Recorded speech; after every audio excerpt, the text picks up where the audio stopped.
És un projecte de col·laboració entre el Gremi d'Arts Gràfiques, l'Escola Antoni Algaró, Formació i Treball i Racibaix.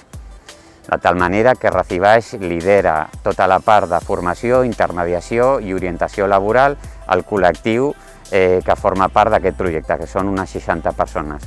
D'aquestes 60, 20 persones estan formant en l'àmbit d'arts gràfiques i la resta si fem un procés d'acompanyament, d'orientació, d'intermediació laboral i de formació en l'àmbit de les competències transversals, eines informàtiques, competències digitals, per poder aconseguir una millora que els permeti obtindre una feina al mercat ordinari. Tenim gent molt jove, de 20 a 30, i després també tenim gent que passa d'allà dels 45 que segueix buscant feina.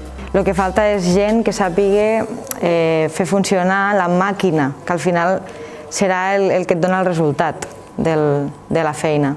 Sí que es verdad que tenemos muchos temas digitales, muchas máquinas digitales que a día de hoy pues están mucho más punteras, pero sí que es verdad que la Offset en elección es la que en producción y todo el tema de lo que sería cantidades grandes, muchas calidades, sería pues para mí la más puntera.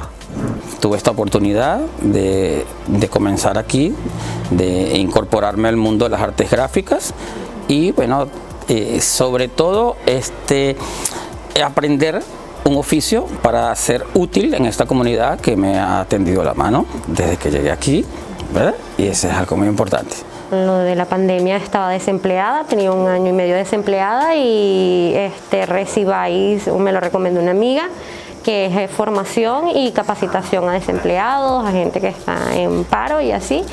Y bueno, me indicaron de unos cursos y bueno, accedí a la impresión Offset. He aprendido los conceptos básicos del uso de la tinta, cada uno de los cuerpos impresores, los 3 rodillos, que sería el rodillo portaplancha, el rodillo de caucho y el rodillo de presión.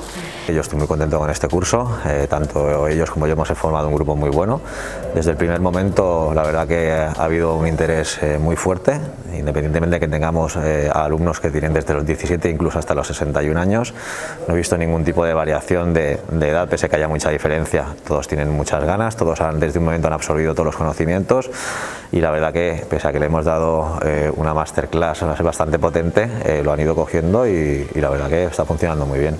Nunca debemos dejar de aprender, tenemos que reciclarnos, ¿ok? Porque la experiencia hay que sacarle provecho, a las canas hay que sacarle provecho. Entonces mientras uno se siga siendo adulto y uno pueda seguir formándose y pueda tener oportunidades de formarse, no la podemos desaprovechar.